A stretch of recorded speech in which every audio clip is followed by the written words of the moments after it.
হয় এইটো ধৰা হৈছে আৰু এইটো ধৰা হৈছে দমনি দলগমা পকী ৰাস্তাৰ মডেল স্কুলৰ সন্মুখত আৰু মালটো অনা হৈছিল মাইনকাছৰ পৰা অনা বুলি আমি ইতিমধ্যে জানিব পাৰিছোঁ আৰু এই কফ চিৰাপটো মানে দলগমা মানে ব্ৰহ্মপুত্ৰৰ কাষত গৈ এইটো বৰপেটা যোৱা বুলি মানে ইতিমধ্যে আমি জানিবলৈ পাৰিছোঁ।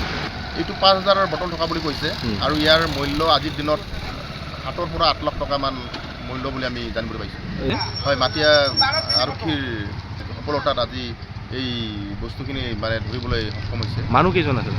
মানুহ 2জন আছিলে, এজন পলাইছে আৰু এইটো যিজন ধৰা পাইছে ইয়ে মালিক হয় আৰু ট্ৰাকখন আনিছিলে আৰু এটা সৰু গাড়ী আছিলে, সৰু গাড়ীটোত মানে এডভান্সলি আগে আহি আছিলে মানুহজন। মানে দুখন গাড়ী আছিলে। মানুহ নাপালে?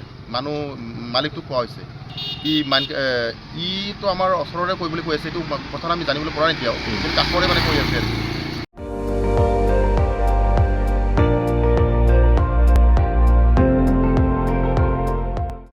আপুনি চাই আছে ND24, সৰ্বশ্ৰেষ্ঠ নহয় সৰ্বোত্তমৰ দৌৰ।